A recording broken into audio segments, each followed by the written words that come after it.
بسم اللہ الرحمن الرحیم۔ تخیر و ایلا۔ تخیر اور ایلا یہ شریعت کے دو اصطلاحی الفاظ میں شوہر اپنی بیوی کو اپنی طرف سے یہ اختیار دے دے کہ وہ چاہے تو طلاق لے لے اور چاہے تو اپنے شوہر ہی کے نکاح میں بندھ جائے، اس کو تخیر کہتے ہیں۔ اور ایلا یہ ہے کہ شوہر یہ قسم کھا لے کہ میں اپنی بیوی سے صحبت نہیں کروں گا۔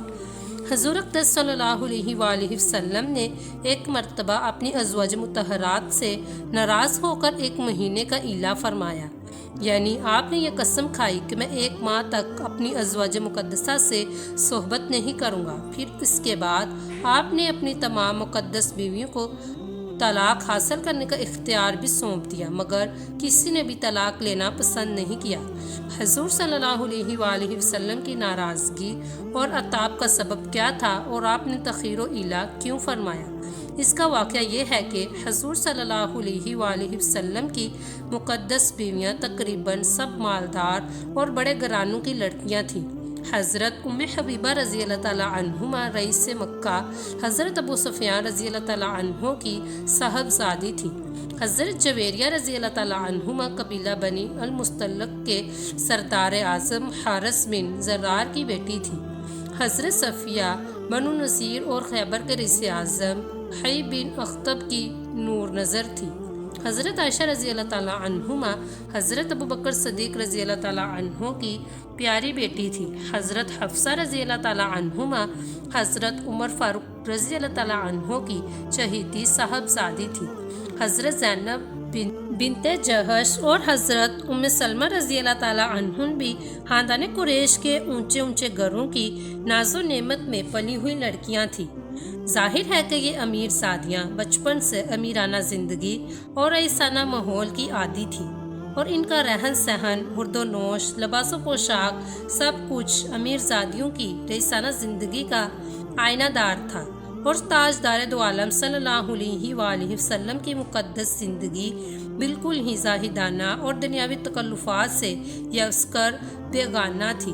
2 مہینے کا شانہ نبوت میں چولہا نہیں جلتا تھا، صرف کھجور اور پانی پر پورے گھرانے کی زندگی بسر ہوتی تھی۔ لباس اور پوشاک میں بھی پیغمبرانہ زندگی کی جھلک تھی۔ مکان اور گھر کے ساز و سامان میں بھی نبوت کی سادگی نمایاں تھی۔ حضور صلی اللہ علیہ وآلہ وسلم اپنے سرمایہ کا اکثر و بیشتر حصہ اپنی امت کے غربا و فقراء پر صرف فرما دیتے تھے، اور اپنی ازواج مطہرات کو بقدر ضرورت کی خرچ عطا فرماتے تھے، جو ان رئیس زادیوں کے حسب خواہ زیب و زینت اور آرائش و ذبائش کے لیے کافی نہیں ہوتا تھا۔ اس لیے کبھی کبھی ان امت کی ماؤں کا پیمانہ صبر و قناعت لبریز ہو کر چھلک جاتا تھا، اور وہ حضور صلی اللہ علیہ وآلہ وسلم سے مزید رقموں کا مطالبہ اور تقاضا کرنے لگتی تھی۔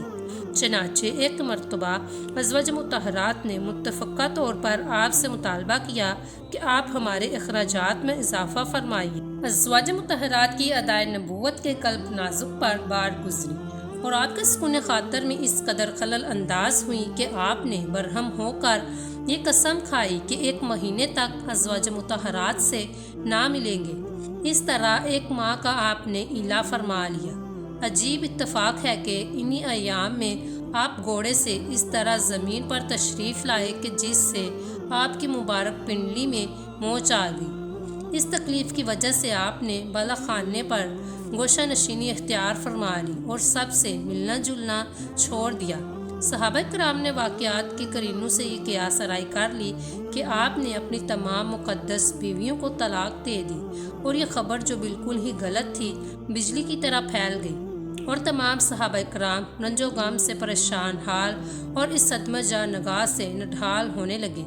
اس کے بعد جو واقعات پیش آئے وہ بخاری شریف کی متعدد روایات میں مفصل طور پر مذکور ہیں۔ ان واقعات کا بیان حضرت عمر رضی اللہ تعالیٰ عنہ کی زبان سے سنیے۔ حضرت عمر رضی اللہ تعالیٰ عنہ کا بیان ہے کہ میں اور میرا ایک پڑوسی جو انصاری تھا، ہم دونوں نے آپس میں یہ طے کر لیا تھا کہ ہم دونوں ایک دن باری باری بارگاہ رسالت میں حاضری دیا کریں گے، اور دن بھر کے واقعات سے ایک دوسرے کو مطلع کرتے رہیں گے۔ ایک دن کچھ رات گزرنے کے بعد میرا پڑوسی انصاری آیا اور زور سے میرا دروازہ پیٹنے اور چلا چلا کر مجھے پکارنے لگا۔ میں نے گھبرا کر دروازہ کھولا تو اس نے کہا کہ آج غضب ہو گیا۔ میں نے اس سے پوچھا کہ کیا غازیوں نے مدینے پر حملہ کر دیا؟ ان دونوں کے شام غسانی مدینے پر حملے کی تیاریاں کر رہے تھے۔ انصاری نے جواب دیا کہ جی، اس سے بھی بڑھ کر حادثہ رونما ہو گیا، وہ یہ کہ حضور صلی اللہ علیہ وآلہ وسلم نے اپنی تمام بیویوں کو طلاق دے دی۔ حضرت عمر رضی اللہ تعالیٰ عنہ کہتے ہیں کہ میں نے اس خبر سے بے حد متوحش ہو گیا اور علی صبح میں نے مدینے پہنچ کر مسجد نبوی میں نماز فجر ادا کی۔ حضور صلی اللہ علیہ وآلہ وسلم نماز سے فارغ ہوتے ہی بالا خانے پر جا کر تنہا تشریف فرما ہو گئے اور کسی سے کوئی گفتگو نہیں فرمائی۔ میں مسجد سے نکل کر اپنی بیٹی حفصہ کے گھر گیا تو دیکھا کہ وہ بیٹھی رو رہی ہے۔ میں نے اس سے کہا کہ میں نے پہلے ہی تم کو سمجھا دیا تھا کہ تم رسول اللہ صلی اللہ علیہ وآلہ وسلم کو تنگ مت کیا کرو اور تمہارے اخراجات میں جو کمی ہوا کرے وہ مجھ سے مانگ لیا کرو، مگر تم نے میری بات پر دھیان نہیں دیا۔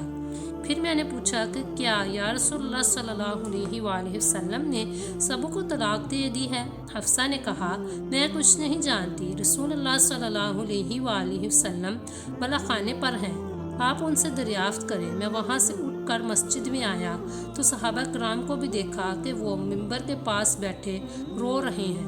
وہیں ان کے پاس تھوڑی دیر تک بیٹھا، لیکن میری طبیعت میں سکون و قرار نہیں تھا، اس لیے میں اٹھ کر بالا خانے کے پاس آیا اور پہرے دار غلام رباح سے کہا کہ تم میرے لیے اندر آنے کی اجازت طلب کرو۔ رباح نے لوٹ کر جواب دیا کہ میں نے عرض کی، لیکن آپ نے کوئی جواب نہیں دیا۔ میری الجھن اور بے تابی اور زیادہ بڑھ گئی اور میں نے دربان سے دوبارہ اجازت طلب کرنے کی درخواست کی، پھر بھی کوئی جواب نہیں ملا تو میں نے بلند آواز سے کہا کہ اے رباح، تم میرا نام لے کر اجازت طلب کرو، شاید رسول اللہ صلی اللہ علیہ وآلہ وسلم کو یہ خیال ہو کہ میں اپنی بیٹی حفصہ کے لیے کوئی سفارش لے کر آیا ہوں۔ تم عرض کر دو کہ خدا کی قسم اگر رسول اللہ صلی اللہ علیہ وآلہ وسلم مجھے حکم فرمائے تو میں ابھی اپنی تلوار سے اپنی بیٹی حفصہ کی گردن اڑا دوں۔ اس کے بعد مجھ کو اجازت مل گئی۔ جب میں بارگاہ رسالت میں باریاب ہوا تو میری آنکھوں نے یہ منظر دیکھا کہ آپ ایک کھردری بان کی چارپائی پر لیٹے ہوئے ہیں اور آپ کے جسم نازک پر بان کے نشان پڑے ہوئے ہیں۔ پھر میں نے نظر اٹھا کر ادھر ادھر دیکھا تو ایک طرف تھوڑے سے جو رکھے ہوئے تھے اور ایک طرف ایک کھال کھونٹی پر لٹک رہی تھی۔ تاجدار دو عالم صلی اللہ علیہ وآلہ وسلم کے خزانے کی یہ کائنات دیکھ کر میرا دل بھر آیا اور میری آنکھوں میں آنسو آ گئے۔ حضور صلی اللہ علیہ وآلہ وسلم نے میرے رونے کا سبب پوچھا تو میں نے عرض کیا یا رسول اللہ صلی اللہ علیہ وآلہ وسلم، اس سے بڑھ کر رونے کا اور کون سا موقع ہوگا کہ کیسو کسرا خدا کے دشمن تو نعمتوں میں ڈوبے ہوئے عیش و عشرت کی زندگی بسر کر رہے ہیں اور آپ خدا کے رسول معظم ہوتے ہوئے اس حالت میں ہیں۔ آپ نے ارشاد فرمایا کہ اے عمر، کیا تم اس پر راضی نہیں ہو کہ کیسو کسرا دنیا لے اور ہم آخرت؟ اس کے بعد میں نے حضور صلی اللہ علیہ وآلہ وسلم کو مانوس کرنے کے لیے کچھ اور بھی گفتگو کی، یہاں تک کہ میری بات سن کر حضور صلی اللہ علیہ وآلہ وسلم کے لب انوار پر تبسم کے آثار نمایاں ہو گئے۔ اس وقت میں نے عرض کیا یا رسول اللہ صلی اللہ علیہ وآلہ وسلم، کیا آپ نے اپنی ازواج مطہرات کو طلاق دے دی ہے؟ آپ نے فرمایا کہ نہیں۔ مجھے اس قدر خوشی ہوئی کہ فرط مسرت سے میں نے تکبیر کا نعرہ مارا۔ پھر میں نے یہ گزارش کی کہ یا رسول اللہ صلی اللہ علیہ وآلہ وسلم، صحابہ کرام مسجد میں غم کے مارے بیٹھے رو رہے ہیں، اگر اجازت ہو تو میں جا کر ان لوگوں کو مطلع کر دوں کہ طلاق کی خبر سراسر غلط ہے۔ چنانچہ مجھے اس کی اجازت مل گئی اور میں نے جب آ کر صحابہ کرام کو اس کی خبر دی تو سب لوگ خوش ہو کر حاش بشاش ہو گئے اور سب کو سکون اطمینان حاصل ہو گیا۔ جب ایک مہینہ گزر گیا اور حضور صلی اللہ علیہ وآلہ وسلم کی قسم پوری ہو گئی تو آپ بلا خانہ سے اتر آئے۔ اس کے بعد ہی آیت تخیر نازل ہوئی جو یہ ہے: اے نبی، اپنی بیویوں سے فرما دیجئے کہ اگر تم دنیا کی زندگی اور اس کی آرائش چاہتی ہو تو میں تمہیں کچھ مال دوں اور اچھی طرح چھوڑ دوں، اور اگر تم اللہ اور اس کے رسول اور آخرت کا گھر چاہتی ہو تو بے شک اللہ نے تمہاری نیکی والیوں کے لیے بہت بڑا اجر تیار کر رکھا ہے۔ ان آیات بیانات کا محصل اور خلاصہ یہ ہے کہ رسول خدا صلی اللہ علیہ وآلہ وسلم کو خداوند قدوس نے یہ حکم دیا کہ آپ اپنی مقدس بیویوں کو مطلع فرما دیں کہ دو چیزیں تمہارے سامنے ہیں، ایک دنیا کی زینت و آرائش، دوسری آخرت کی نعمت۔ اگر تم دنیا کی زیب و زینت چاہتی ہو تو پیغمبر کی زندگی چونکہ بالکل ہی زاہدانہ زندگی ہے، اس لیے پیغمبر کے گھر میں تمہیں یہ دنیاوی زینت و آرائش تمہاری مرضی کے مطابق نہیں مل سکتی، لہٰذا تم سب مجھ سے جدائی حاصل کر لو، میں تمہیں رخصتی کا جوڑا پہنا کر اور کچھ مال دے کر رخصت کر دوں گا، اور اگر تم خدا و رسول اور آخرت کی نعمتوں کی طلبگار ہو تو پھر رسول خدا کے دامن رحمت سے چپٹی رہو، خدا نے تم نیککاروں کے لیے بہت ہی بڑا اجر و ثواب تیار کر رکھا ہے جو تم کو آخرت میں ملے گا۔ اس آیت کے نزول کے بعد سب سے پہلے حضور صلی اللہ علیہ وآلہ وسلم حضرت بی بی عائشہ رضی اللہ تعالیٰ عنہما کے پاس تشریف لے گئی اور فرمایا کہ اے عائشہ، میں تمہارے سامنے ایک بات رکھتا ہوں، مگر تم اس کے جواب میں جلدی مت کرنا اور اپنے والدین سے مشورہ کر کے مجھے جواب دینا۔ اس کے بعد آپ نے مذکورہ بالا تخیر کی آیت تلاوت فرما کر ان کو سنائی تو انہوں نے برجستہ عرض کیا کہ یا رسول اللہ صلی اللہ علیہ وآلہ وسلم، اس معاملے میں بھلا میں کیا اپنے والدین سے مشورہ کروں؟ میں اللہ اور اس کے رسول اور آخرت کے گھر کو چاہتی ہوں۔ پھر آپ نے یک کے بعد دیگرے تمام ازواج مطہرات سے الگ الگ آیت تخیر سنا کر سب کو اختیار دیا اور سب نے وہی عرض کیا جو حضرت عائشہ رضی اللہ تعالیٰ عنہما نے عرض کیا تھا۔ اللہ اکبر! یہ واقعہ اس بات کے خطاب سے زیادہ روشن دلیل ہے کہ ازواج مطہرات کو حضور صلی اللہ علیہ وآلہ وسلم کی ذات سے کس قدر عاشقانہ شگفتی اور والہانہ محبت تھی کہ کئی سوکنوں کی موجودگی اور خانہ نبوت کی سادہ اور زاہدانہ معاشرت اور تنگ ترشی کی زندگی کے باوجود یہ رئیس زادیاں ایک لمحے کے لیے بھی رسول کے دامن رحمت سے جدائی گوارا نہیں کر سکتی تھی۔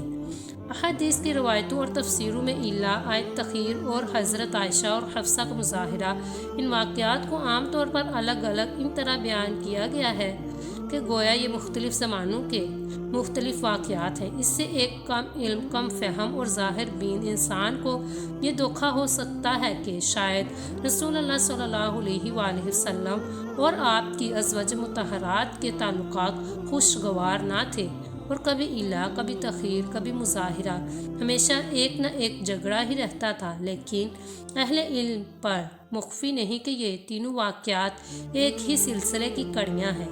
چنانچہ بخاری شریف کی چند روایات، خصوصاً بخاری کتاب النکاح باب موزت الرجل میں حضرت عبداللہ بن عباس رضی اللہ تعالیٰ عنہ جو مفصل روایات ہیں، اس میں صاف طور پر یہ تصریح ہے کہ حضور صلی اللہ علیہ وآلہ وسلم کا ایلا کرنا اور ازواج مطہرات سے الگ ہو کر بالا خانہ پر تنہائی نشینی کر لینا، حضرت عائشہ، حضرت حفصہ رضی اللہ تعالیٰ عنہ کا مظاہرہ کرنا، آیت تخیر کا نازل ہونا، یہ سب واقعات ایک دوسرے سے منسلک اور جڑے ہوئے ہیں اور ایک ہی وقت میں یہ سب واقع ہوئے ہیں، ورنہ حضور صلی اللہ علیہ وآلہ وسلم اور آپ کی ازواج مطہرات کے خوشگوار تعلقات جس قدر عاشقانہ الفت و محبت کے آئینہ دار رہے ہیں، قیامت تک اس کی مثال نہیں مل سکتی، اور نبوت کی مقدس زندگی کے بے شمار واقعات اس الفت و محبت کے تعلقات پر گواہ ہیں، جو احادیث و سیرت کی کتابوں میں آسمان کے ستاروں کی طرح